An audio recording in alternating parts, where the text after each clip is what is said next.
जो चवणु आहे त मुल्क में करप्ट अंसर मौजूदु आहिनि, उन्हनि सां विढ़णु एतिरो आसान न आहे। हू उन्हनि सां विढ़नि पिया ऐं हू उन्हनि सां विढ़ंदा रहंदा। ज़ाहिरी तौर ते इशारो अपोज़िशन तरफ़ ई हो। अहिड़े त पाण प्रोग्राम में ॻाल्हाईंदासीं। गॾो गॾु PDM जी तहरीक जेका हिन वक़्तु हलंदड़ आहे, जंहिंमें पाकिस्तान पीपल्स पार्टी जेको फ़ैसिलो करे पई, उन ते PDM जूं ॿियूं जमातूं हिन वक़्तु ताईं जे फ़ैसिलनि ते अचनि पियूं ऐं उन ते राज़पो ज़ाहिर कनि पियूं। खणी पोइ सेनेट जूं चूंडुनि में हिसो वठण वारो मामिलो हुजे, ज़िमनी चूंडुनि में हिसो वठण वारो मामिलो हुजे, या इस्तीफ़ाउनि खे आख़िरी ऑप्शन तौरु इस्तेमालु करण वारो मामिलो हुजे, या इस्लामाबाद तरफ़ मार्च करण वारो मामिलो हुजे, उन ते पीपल्स पार्टी जे फ़ैसिलनि ते या पीपल्स पार्टी जे तजवीज़ुनि ते PDM अमल करे पई। ऐं हिन वक़्तु पीपल्स पार्टी जी इहा तजवीज़ आहे त बेतमादी जी रिथ आंदी वञे ऐं उन जे लाइ जमातुनि खे रियाज़ी करण जो ऐं ॿियनि पार्टियुनि खे टोड़ण जो सिलसिलो बि असांखे नज़र अचे पियो। पंजाब में इन क़िस्म जी सूरत हाल बि असां ॾिसूं पिया। इहे सभु मामला आहिनि जिन ते पाण प्रोग्राम में ॻाल्हाईंदासीं। मूंखे स्टूडियो में जॉइन कयो आहे पाकिस्तान मुस्लिम लीग नून जा सीनियर अॻवान आहिनि राजा ख़लीक अंसारी साहब। Sir, thank you so much, वॾी महिरबानी जॉइन करण जे लाइ। जॾहिं त मूंसां गॾु वीडियो लिंक ज़रिए मौजूदु आहिनि पाकिस्तान पीपल्स पार्टी मां MNA आहिनि, सीनियर अॻवान आहिनि डॉक्टर शाज़िया सूमरो साहिबा। डॉक्टर साहिबा, वांजी बि वॾी महिरबानी जॉइन करण जे लाइ। जॾहिं त मूंसां गॾु वीडियो लिंक ते ई मौजूदु आहिनि पाकिस्तान तहरीक इंसाफ़ जी सीनियर अॻवान आहिनि, MNA आहिनि, मोहतरमा साइमा नदीम साहिबा। साइमा साहब, मैं आपसे शुरुआत करूंगा।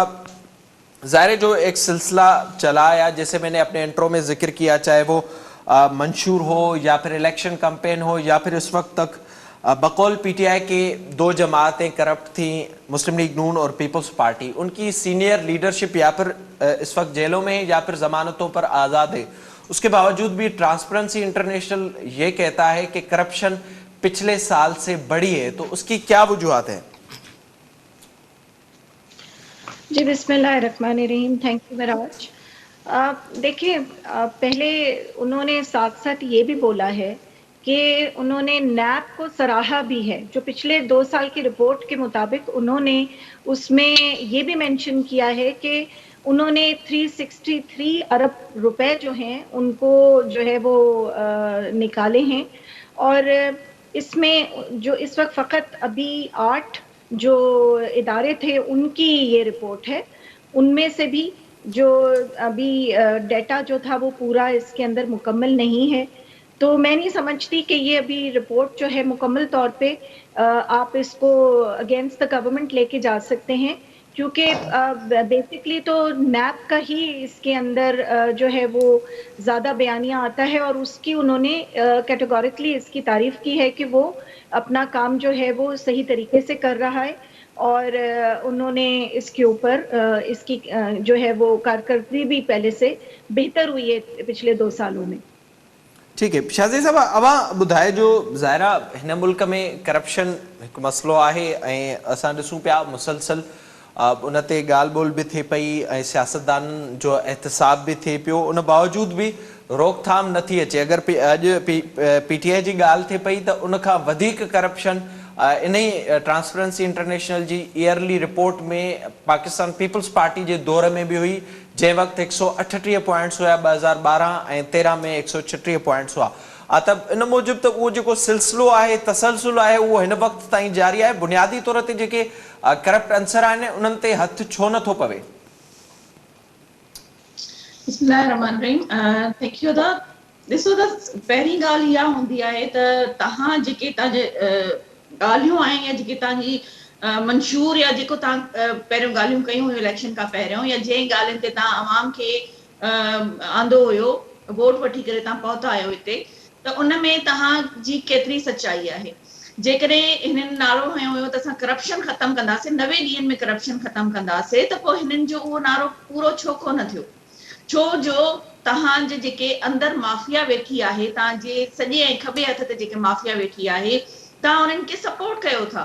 तव्हां हिन वक़्तु तव्हां ॾिसो त हिननि जी जेके ऑस्टेरिटी ड्राइव जी ॻाल्हि करण वारा पाण ॿुधाइनि त जेके अवाम जे लाइ त पैसा कोन्हनि, पर 26 गाॾियूं जेके आहिनि प्रेसिडेंट हाउस जे लाइ आयूं आहिनि, ब्लड प्रूफ गाॾियूं, उहे किथां आयूं आहिनि? ऐं जेकॾहिं ॻाल्हि करनि था त NAB खे जेको आहे एप्रिशिएट कयो वियो आहे, त NAB जेकॾहिं एतिरी रिकवरी कई आहे त पोइ तव्हां छो इहा ॻाल्हि कयो था त ख़ज़ानो ख़ाली आहे? तव्हां आवाम खे रिलीफ छो नथा ॾियो?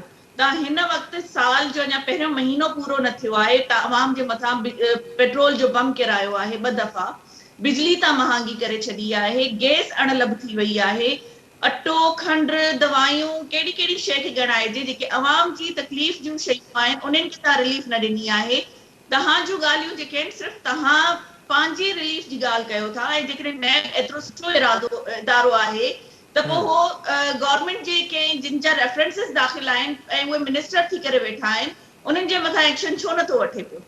सिर्फ़ु अपोज़िशन जे मथां ई नैब छो एक्टिव आहे?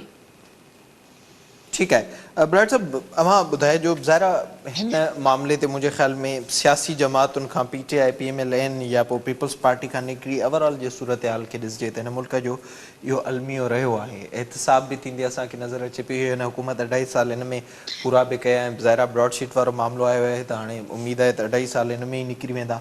अवां जी हुकूमत में बि असां ॾिठोसीं पानामा हुजे या कहिड़े तरीक़े सां नवाज़ शरीफ़ खे घर भेड़ो कयो वञे त सूरत हाल क्लियर न पई थिए, एहतिसाब बि थिए पियो, करप्शन बि वधे पई ऐं हमेशह सियासतदाननि जो ई एहतिसाब थिए पियो, हुकूमतुनि खे बि घर भेड़ो कयो वञे थो हिन नाले में।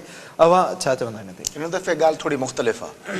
एहतिसाब तव्हां ॾिठो त जेके एहतिसाब कंदड़ इदारा आहिनि या ख़ुदि नेब जेका आहे जंहिं हिकिड़ो ब्रॉडशीट सां हिकिड़ो मुआहिदो कयो, उन ब्रॉडशीट जो सरबराह चवे थो त मूंसां हुकूमती अहलकार अची करे, पाकिस्तानी हुकूमत जा अहलकार अची करे मूंखे चवनि पिया त क़ौमी ख़ज़ाने में पैसो जमा कराइण असांजी तरजीह न आहे, असांखे तव्हां ॿुधायो त असांखे डायरेक्टली किक बैक ऐं कमीशन केतिरो था ॾींदो, असांजो हिसो केतिरो हूंदो। ऐं जॾहिं इहा ॻाल्हि पाकिस्तान जे ब्यूरोक्रेसी खे, पाकिस्तान जी अफ़सरशाही खे ख़बर पवंदी त मुल्क जा तमामु वॾा वॾा इदारा ऐं उनजा सरबराह ऐं उनजे कमु कंदड़ माण्हू उहे वञी करे पंहिंजी किक बैक ऐं कमीशन वठनि पिया ब्रॉडशीट खां, त पोइ हू करप्शन छो न कंदा? ऐं ॻाल्हि इहा न आहे त मुल्क में करप्शन न आहे, त क़ाइद आज़म जे ज़माने खां वठी करे असांजी अफ़सरशाही में, ब्यूरोक्रेसी में, एस्टेब्लिशमेंट में करप्शन जो अंसर रहियो आहे।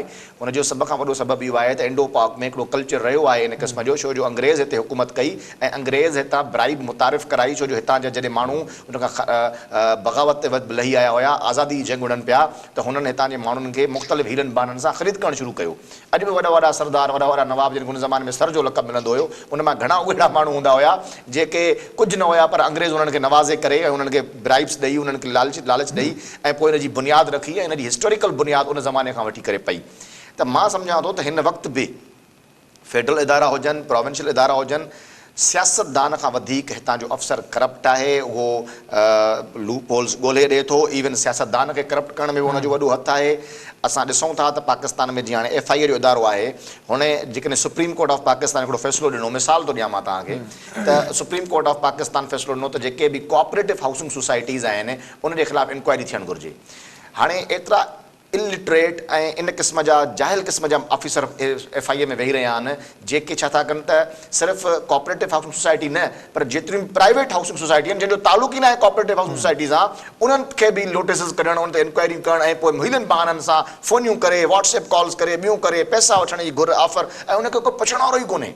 यानी इहो एॾे वॾे पैमाने ते करप्शन पई थिए, मूं वटि त सबूत मौजूदु आहिनि, पर मां सम्झां थो त को अहिड़ो फोरम कोन्हे जिते वञी करे माण्हू ॻाल्हि करे त बाबा हीअ जेका करप्शन थिए पई ऐं हेठां खां वठी करे, यानी इंस्पेक्टर लेवल खां वठी करे करप्शन आहे, पोइ उहा पंहिंजो DSP लेवल ते बि आहे, पोइ मथे बि आहे, डायरेक्टर जनरल ताईं उहे माण्हू जेके हुन में इन्वॉल्व आहिनि।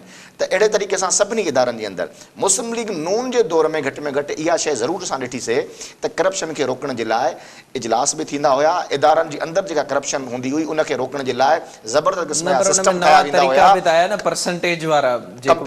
कंप्यूटराइज़ तरीक़ा एडॉप्ट कया विया त असां कहिड़े बि तरीक़े सां ह्यूमन एरर खे घटि खां घटि कजे त जहिड़े तरीक़े सां उन में ट्रांसपेरेंसी नज़र अचे। तव्हां मूंखे इहो ॿुधायो, ट्रांसपेरेंसी इंटरनेशनल जी रिपोर्ट जॾहिं मुस्लिम लीग नून या पीपल्स पार्टी दौर में ईंदी हुई, इमरान ख़ान साहब TV ते वेही अची करे चवंदो त ट्रांसपेरेंसी इंटरनेशनल जेको एॾो वॾो मोतबर इदारो आहे ऐं हीअ करप्शन, अॼु हू चवनि था त इहा जेका करप्शन आहे उन शहबाज़ गिल जो बयानु आयो आहे त इहो रिपोर्ट जेका आहे इहा नवाज़ शरीफ़ ऐं ज़रदारी साहब जे दौर जी आहे। हालांकि इहा रिपोर्ट हिन वक़्तु कोविड-19 जे दौरान जेका करप्शन थी आहे उनजे मुताबिक़ आहे, क्लियर लिखियलु आहे त कोविड-19 में जेके हेल्थ फैसिलिटीज़ जे लाइ रिलीफ जे लाइ पैसा आया उनमें बि खुर्द-बुर्द थी आहे। ठीक है साइमा साहबा, मैं अब थोड़ा सा आपसे जानने की कोशिश करूंगा। ज़ाहिर है अगर हम ऐसे ही बात को खींचेंगे तो आप तीनों हजरात एक दूसरे पर बात करेंगे और इस तरह से मामला चलता रहेगा, पर ये इस मुल्क की बदकिस्मती रही है। खान साहब ने जो वादे किए थे, जो दावे थे, या फिर जिस तरह की सूरत हाल हमें उस दौर में नजर आ रही थी, तो कम से कम लोगों को ये उम्मीद थी कि बात होगी और हाथ भी डाला जाएगा जो असल में अनासर हैं।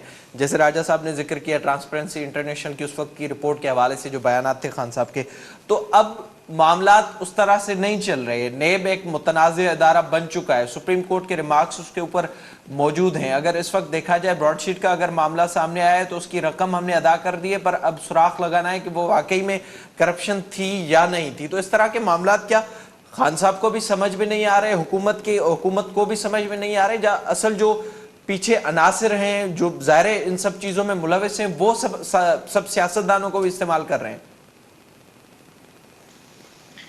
नहीं, देखें, जो है स्टेप बाय स्टेप चीज़ें होती हैं। आप शुरू से अगर आप उठा के देख लें कि जो हम करंट अकाउंट डेफिसिट के साथ स्टार्ट हुए और उसको हमने किसी चीज़ को मतलब आप हिस्ट्री में देख लीजिए कि जब पीपीपी की हुकूमत थी तो एक कर्जा जो था वो इस काबिल था कि वो दिया जा सकता, पर पीएमएलएल की हुकूमत आई, पिछले 10 सालों में इतना बढ़ गया और अब हमें जो इस वक्त जो देना पड़ा सूद के साथ, तो जाहिर है उससे बहुत सारी चीज़ों के ऊपर उससे चीज़ें जो हैं उससे अफेक्ट हुई हैं, डिवैल्यूएशन हुई। आपके पास बिल्कुल तिजारती जो खसारा था उसके अंदर आप फंसे हुए थे। उसके बावजूद हमने टर्न अराउंड किया, कोविड के बावजूद। कोविड भी बीच में आया, उसमें भी हमने उसके अंदर भी जो हमारी पेमेंट्स हुई हैं, तो इस वक्त बावजूद उसके हमने ऐसे कई स्टेप्स लिए हैं जिससे आप कह सकते हैं, आप देखें इंडस्ट्री हमारी जो है वो रिवाइव हुई है। कोविड के बावजूद पूरी दुनिया में इंडस्ट्री बंद पड़ी है, हमारी टेक्सटाइल इंडस्ट्री, कंस्ट्रक्शन इंडस्ट्री, हम लोग उनको इस वक्त हमने खोला, वो इस वक्त चल रही हैं। और बहुत सारे ऐसे प्रोजेक्ट्स हैं जिनमें हमने रिफॉर्म्स, रिस्ट्रक्चरिंग की। और ये जो बात हो रही है इसकी, ये तो देखिए ना, ये तो एक उसका हिस्सा, इसमें से भी अगर आप देखें तो जो 8 इन्होंने जिन उनका जिक्र किया इदारों का, उसमें से भी जो 6 इदारे हैं उनका जो है वो एक उसमें इतना डिफरेंस नहीं आया। और बजाय इसके कि वो बढ़ा नहीं है, इट इज स्टैटिक। और बाकी तो ये आप दूसरी चीज़ों की तरफ देखें, अब जो अभी इंक्वायरी जो बनाई गई, आप ब्रॉडशीट के हवाले से भी देखें, उसके अंदर 1999 में जब से नैब बना है उसकी अब इंक्वायरी कमीशन बना दी गई है ताकि उसके पीछे भी, उसके बाद भी जितने अवामिल आए हैं, जितना करप्शन हुई है उसको भी प्रोब किया जाए और उसको अवाम के सामने लेकर आए। उसके अंदर उस साल से लेके हम भी शामिल हैं। ये नहीं तो होगा क्या कि हम अपने उसमें जाहिर है नहीं कुछ करेंगे। जर्नलों का भी नाम था, जो 200 नाम थे, क्या उनके खिलाफ भी इंक्वायरी होगी अगर वो मुलविस हुए तो? जाहिर सी बात है कि उसके अंदर किसी कौन छोड़ा जा सकता है। देखिए, इसके अंदर ये हम अपने अवाम की बात कर रहे हैं, अपने अवाम के पैसे की बात कर रहे हैं, और अगर ये बात होती तो फिर हम इस चीज को लेकर ही ना आते। अगर आप समझते कि हम किसी को प्रोटेक्शन दे रहे हैं तो फिर ये चीज जो है वो स्टार्ट ही नहीं जो है इस पर बात करेंगे। ज़ाहिरी तौर ते जेका हिन वक्त मुखालिफ धुर जी स्ट्रेटजी है हुकूमत के घर भेड़ो करण जे हवाले सां, पीडीएम जे हवाले सां भी ज़िक्र कंदे। वक्त हिकु ब्रेक जो असां सां गॾु रहिजो।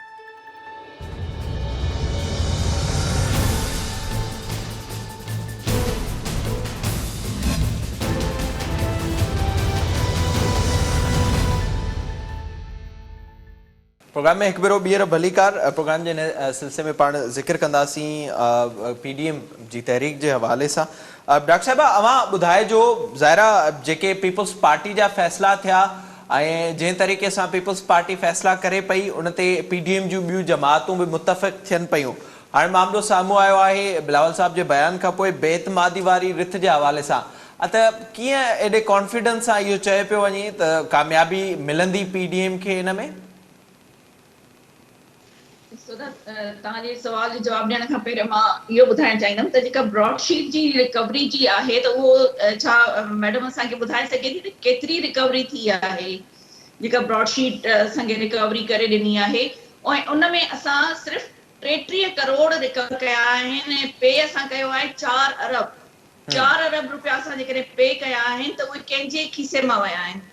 पुराणे ज़माने में पोइ हुकूमतुनि में त जॾहिं कोई हुकूमत पैसा ॾींदी हुई त उन ते इमरान ख़ान साहब चवंदो हुयो त छा इहे तव्हांजे पीउ जो पैसो आहे?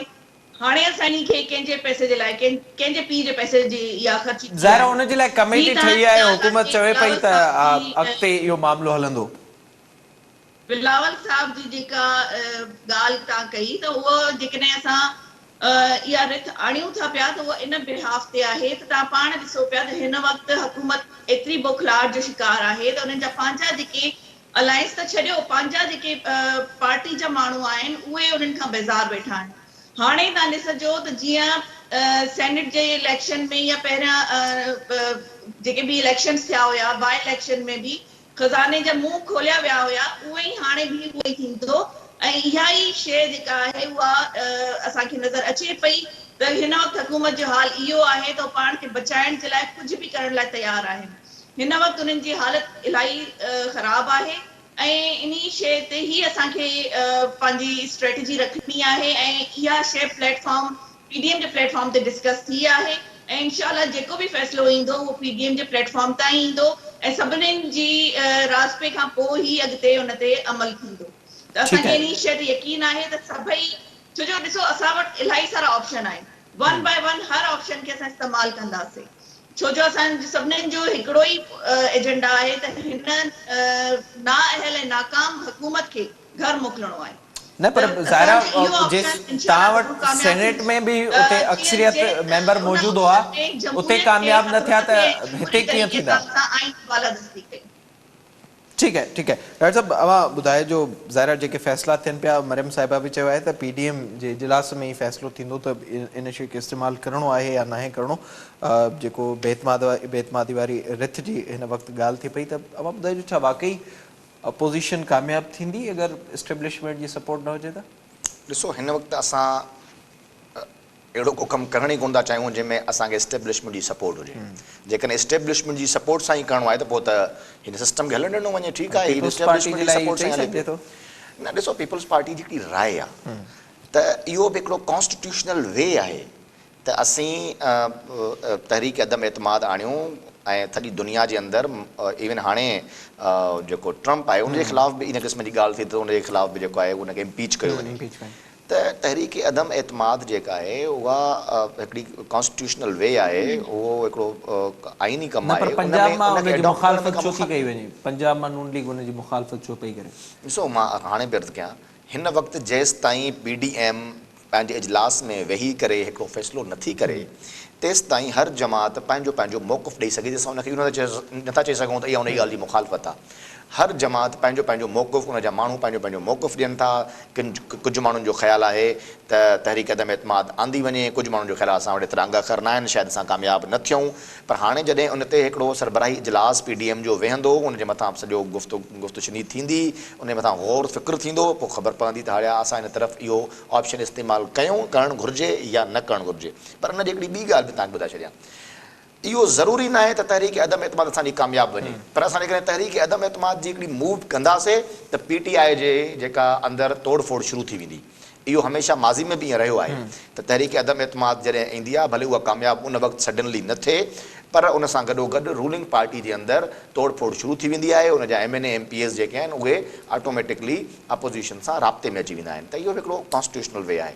असां हिन वक़्तु मौजूदा जेका सूरत हाल आहे उन में करप्शन जे हवाले सां जेको असां ॻाल्हि ॿोल कयूं था, हिन हुकूमत जे एजेंडा में शामिलु हुयो। जॾहिं हुकूमत में न हुया त हू चवनि पिया त असां 90 डेज़ जे अंदरि अची करे करप्शन जो ख़ात्मो कंदासीं। हिन वक़्तु सूरत हाल इहा आहे त उन्हनि जा जेके इदारा आहिनि, जिन इदारनि जा ट्रांसपेरेंसी इंटरनेशनल में ज़िक्र आहे, उन्हनि में करप्शन जीअं मैडम चयो त स्टेबल आहे, उन जॻह ते रही आहे, ईअं न आहे, उहा वधी आहे। असांजी असां करप्शन, यानी मूंखे इहो ॿुधायो त जंहिं मुल्क में करप्शन उरूज ते हुजे, जंहिं मुल्क जे अंदरि गुरबत उरूज ते हुजे, जंहिं मुल्क जे अंदरि महांगाई उरूज ते हुजे, उन मुल्क जे वज़ीर आज़म हाउस जो ख़र्चो हर ईंदड़ बजट में करोड़ों रुपया वधी थो वञे। त जॾहिं तव्हां चयो हुयो त असां त गवर्नर हाउस ते बिल्डोज़र हलाए छॾींदासीं, असां नथा चऊं त तव्हां बिल्डोज़र हलायो, उहो तव्हां जूं ॿाराणियूं ॻाल्हियूं हुयूं, तव्हांखे ख़बर न हुई, उहो हिकिड़ो मोहम्मद शाह रंगीले वारा हवाल हुया, असांखे ख़बर आहे सभु। पर तव्हां बिल्डोज़र त न हलायो, घटि में घटि ख़र्च त घटि करे सघो था। उहा काॾे वई ठीकु आहे, जेका तहरीक तव्हां चओ पिया असां ख़ान साहब सादगी बार-बार सादगी इहा अपनाईंदासीं। ॻाल्हि करे पियो त अॼु सादगी जो मिसाल छा आहे? अॼु सादगी जो मिसाल इहो आहे त गवर्नर हाउस जी गाॾियुनि में कुता पिया घुमनि, इहा आहे सादगी। ठीक है इन मुल्क जा पैसा लुटे बर्बाद करे मुझे छॾियूं। साइमा साहिबा का पूछण जो, साइमा साहब आप बताइएगा, खान साहब से आपकी भी मुलाकात हुई थी और आजकल वो मिल रहे हैं कराची से जो मेंबरान हैं उनके साथ, और उसमें भी सुनने में आ रहा है कि कुछ शिकायतें शिकवे हुए हैं खास करके डेवलपमेंट प्रोजेक्ट्स के हवाले से, और कुछ नाराजगियां भी सामने आई हैं। इसको आप क्या समझती हैं कि इनकी वजूहात क्या हैं बुनियादी तौर पर? मेरे ख्याल में इसको जो है वो खामखा में प्ले अप किया जा रहा है।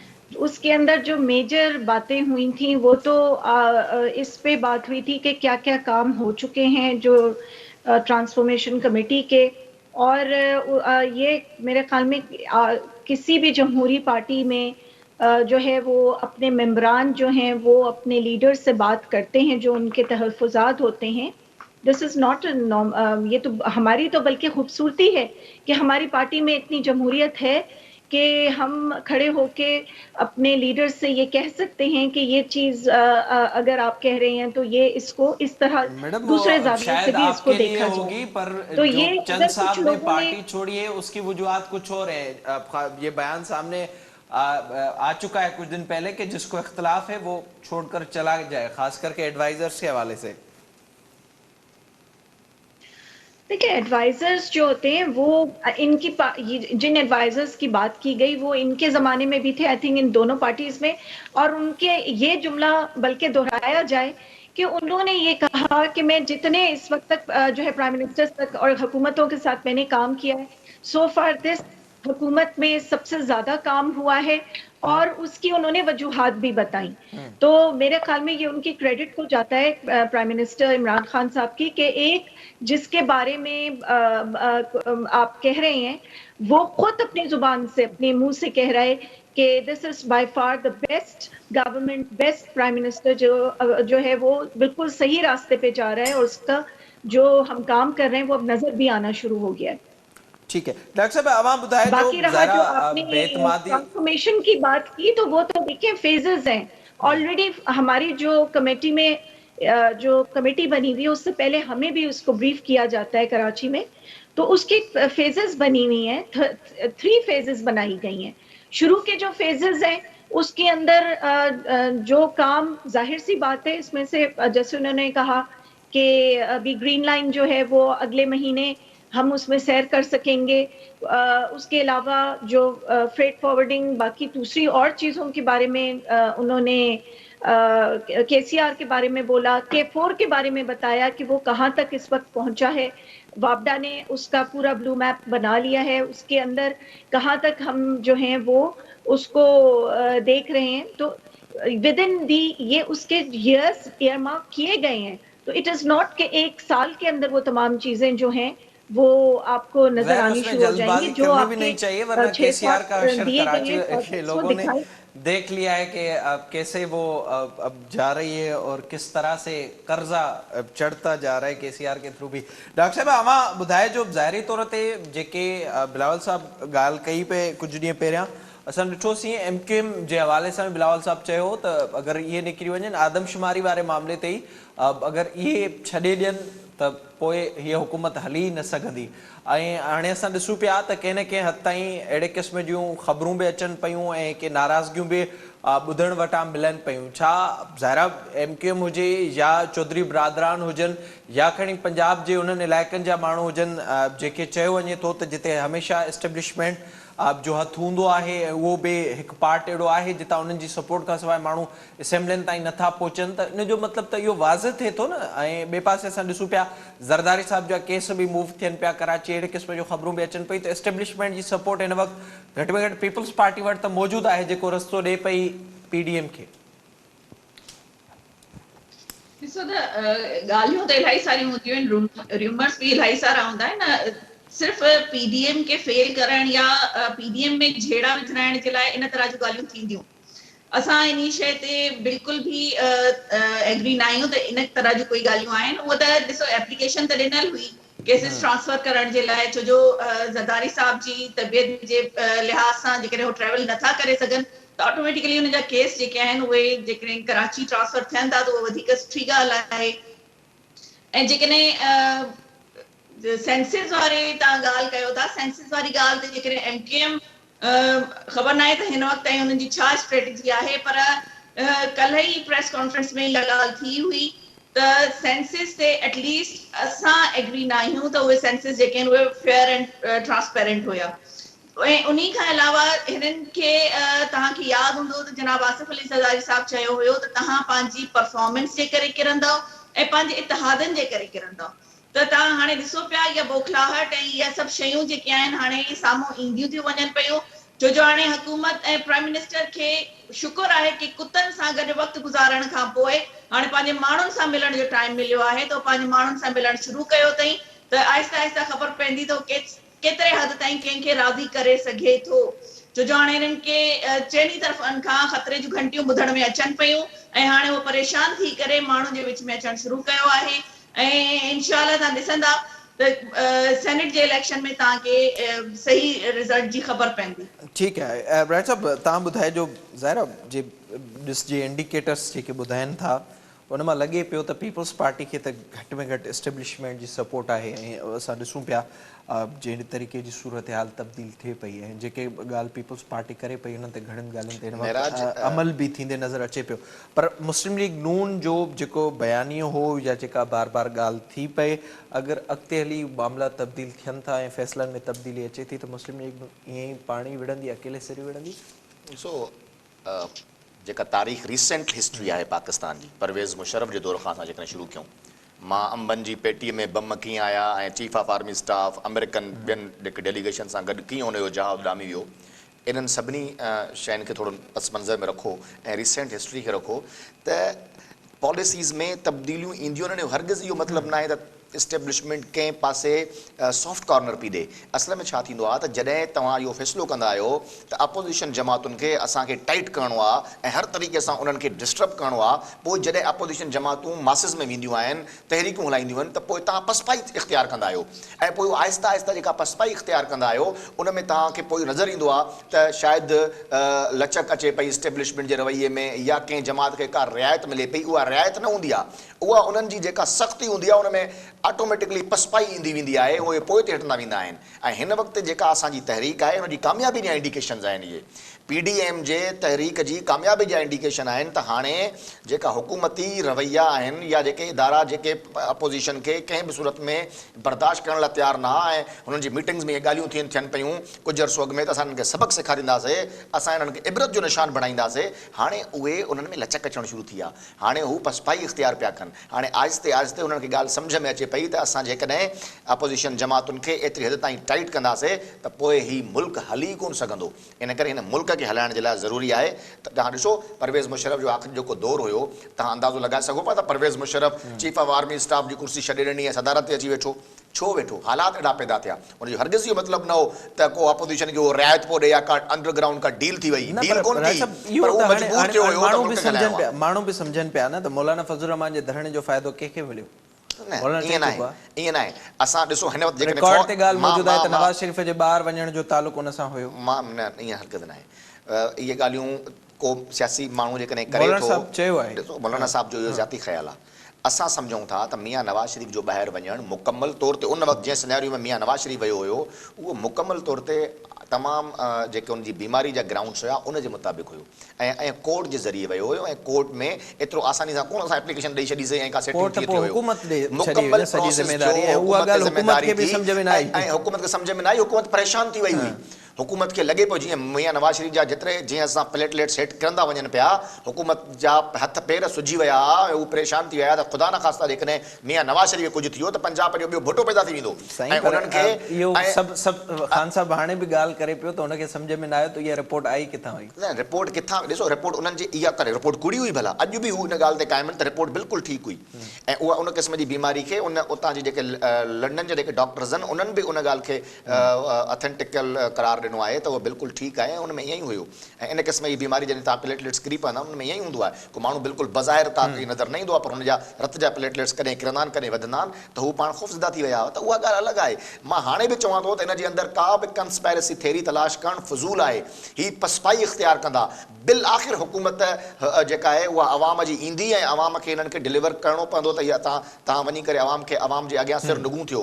छो जो अवाम जे अॻियां सिर नुगूं हिननि खे थियणो आहे। तारीख़ ॿुधाए थी हमेशह छा थींदो आहे, 10 साल 12 साल 11 सालनि खां पोइ हू पसपाई इख़्तियार कंदा आहिनि ऐं हाणे बि हू पसपाई इख़्तियार कंदा। वो वक्त बुधाइंदो केड़े तरीके से केड़े तरीके से पीडीएम जी तैयारी करे पई। साहब अब बताइएगा, अगर बुनियादी तौर पर देखा जाए तो इस वक्त ज़ाहिर जब से आपकी हुकूमत आई उस वक्त से अब तक पीडीएम या फिर अपोजिशन से ज़्यादा जो ख़तरा खान साहब को है वो अपनी परफॉर्मेंस से, ज़ाहिर वो उसको लेकर ही फिर आगे जाते हैं, लोगों में जाते हैं। इस वक्त लोग भी नाराज़ हैं किसी हद तक हुकूमत से, उस तरह की परफॉर्मेंस नहीं हो रही जैसा बताया गया था। तो इस पर क्या अब फोकस होगा या फिर अब तक जो जैसे हम देखते हैं कि माजी की हुकूमतों पर पूरा मलबा डाला जाएगा?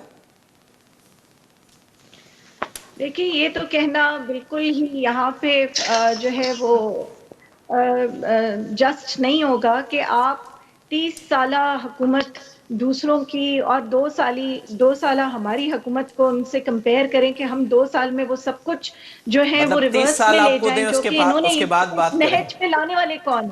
हाँ। तो अगर ये तमाम करप्शन की चीजें, ये तमाम इदारे तबाह हुए हैं तो ये इन 2 सालों में नहीं हुए हैं, इनकी हिस्ट्री है। ये अगर K4 की जो आप बात कर रहे हैं, ये K4 जो है ये 13 साल तक इसके ऊपर इनकी फिजिबिलिटी रिपोर्ट तक नहीं बन सकी। और आप अब बात करते हैं कि आप पानी देंगे। हमने तो आज पानी का भी जो है वो अपने डैम्स जो हैं उनका जो है वो इनॉग्रेशन जो है कर दी है। हमारी चीजें जो हैं वो 5 साला हुकूमत के लिए नहीं है, हम उनको फेज बाय फेज कर रहे हैं और इंशाल्लाह उनके नताइज आपको नजर आएंगे, विद इन अ ईयर आपको नजर आएंगे।